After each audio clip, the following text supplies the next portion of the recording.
Artificial intelligence. My general opinion is, like most technologies, it's got pros and cons. I think where AI could be helpful, for one thing, is helping you learn more efficiently. But it's also kind of scary. It's also kind of scary, right? We have all these movies that exist where artificial intelligence takes over, right?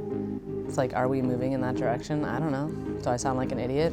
Maybe, but those are my feelings. You know, the fear of robots, where the robots would take over us. So I'm very fearful. That's how I feel.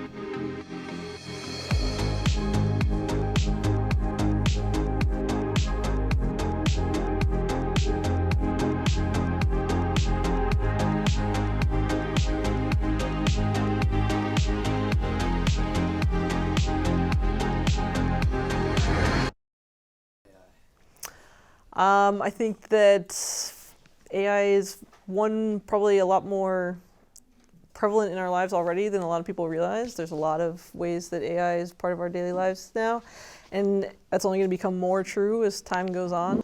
It's going to speed up acquiring information that we need, for not only for the students, but for us as well. We just have to utilize it with caution. I am personally not feeling the way that a lot of my colleagues are feeling. People, especially in the humanities, so the history and English department, seem to be really freaking out about things like ChatGPT, right? Like, kids don't have an original thought anymore. How are we ever gonna get them to learn how to write? They're never gonna write anything that they've written. Everything's cheating. And people are copying and pasting things in to see if it's been written by AI, right? There's all that.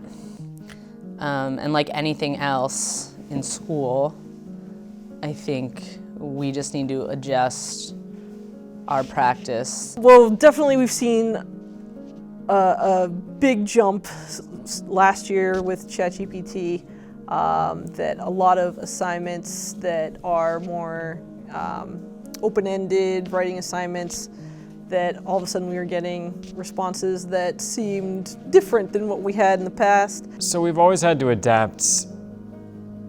Before there was Google, Wikipedia, like these new things freak out teachers for a little bit, and then we usually find ways to adapt. And then it's not that big of a deal because we just get used to it and we just have to update assignments and stuff in light of the changes. Do you guys use a dictionary to look up the definition of a word? No. You would type it into Google, right? We don't teach that skill anymore because it's not necessary. So I think there are some things that we're kind of in a transitional period where maybe there are things that we're teaching that aren't necessary, because if AI can do it, then why are we even teaching it? You know what I mean? I've heard cases where, students would use AI to do their assignments, but one thing about that, they need to give where credit's due. I mean, if you say something, you got to give them credit. Don't say you use AI and take ownership of that. You got to be honest about that work. In history department meetings, people have been talking about these little tricks you can use to catch kids, but that's not something I'm interested in doing. I'm not trying to catch you. That's not my, I'm not like, haha, how can I get you in trouble? You know what I mean? We need people who have knowledge, right? AI cannot ever be a complete substitute for you knowing things, because if you don't have the context, you won't know how to use AI in a way that is actually helpful to you. So we still need students to learn. We still need students to have knowledge in their own brains.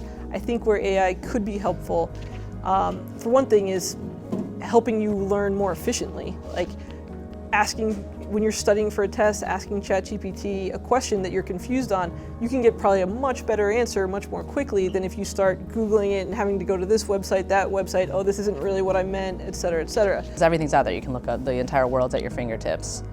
But I've seen a lot of my coworkers trying to find positive ways to use ChatGPT and AI in the classroom, doing things like write me a lesson plan on Irish immigration. and then seeing if, something we might spend 3 hours doing after school ourselves is something that AI will do for us. Then we can tweak it. Help them learn more efficiently with AI, whether it's helping them review for a test or to have them write something and then have AI give feedback on it, or to ask AI to generate something and then have students critique it, because AI is not perfect. It's only as good as the data that it's trained on. I've seen several errors in responses that I've gotten from it over the years. It was either that or you just give up, which I think some teachers do. But it's how we utilize it for the benefit of both of us that's gonna either hurt us or help us. I'm not sure. I think you lose more by using it in education right now, that's my feeling, than you gain. In that it's too easy for students to skirt the process of learning by utilizing AI like this. A lot of the user agreements for these resources like ChatGPT, BARD, etc., they actually explicitly say that they are not to be used by people under 18 without parental permission. So at this point, I don't think that I can give an assignment that specifically says, use ChatGPT to do this, without getting into kind of murky areas. Maybe someday we'll have permission slips that you'll take home and they'll say, yes, I'm okay with this. And yet it's inevitable, so whether I want to stop it or not, it's coming, so I just have to adapt. But I think in the long term, we're going to see that just like, we expect you to have a calculator in math class, we're going to expect that AI is going to be a part of certain kinds of tasks at school.